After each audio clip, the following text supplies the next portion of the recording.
Joining us now, special guest Mike Bentel to talk with us about the Food Safety Modernization Act as it relates to Walmart. Good to see you. Good to be seen. We know that this is a major factor for Walmart. This is one of their key focal points.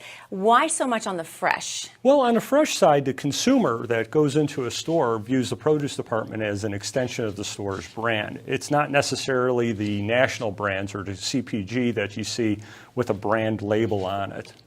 So the retailer is, when there are issues in the marketplace, the retailer is viewed as the person that provided that product, not necessarily a national brand. Well, and let's just say the rule's in place because it's a matter of public health. Yeah, Food Safety Modernization Act is really changed the mandate at FDA from being more reactive to proactive. And in the area of fresh produce that we're focusing on here today, it's going to really focus on workers, wildlife, and water.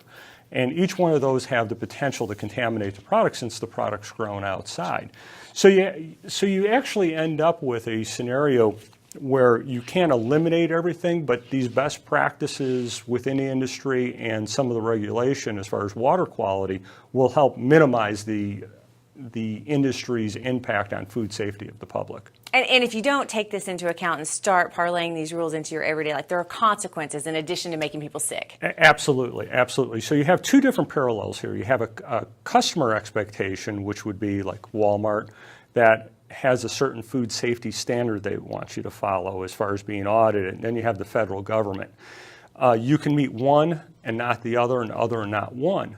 Meaning that your actions or your policies could meet federal requirements, but not the third-party audit requirement, and you have third-party audits that would meet the federal requirement. So it does create some conflict, and it does cause a need for some strategic planning by whoever's running your food safety program and the senior management of the company to address all of those things at once if you're going to provide into Walmart. And ignorance is no excuse. As you've mentioned to us before, there's some pretty heavy things that can happen. There's been some very well-publicized incidents both within the nut industry, the egg industry, within the produce industry, where people actually have lost generational wealth and gone to jail over these issues. And it's not things that they did purposely sometimes.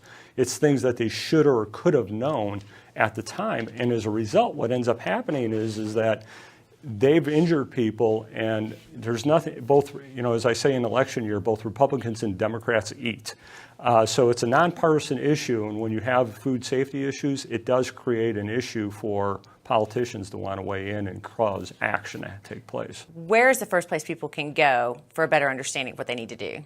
First place they can go is to a preventative control class in order to understand what they have to do in order to become a preventative controlled qualified individual to address some of these risks. All right, Mike, always good to see you. Thank you so much for talking to us. Good to be seen. Thanks.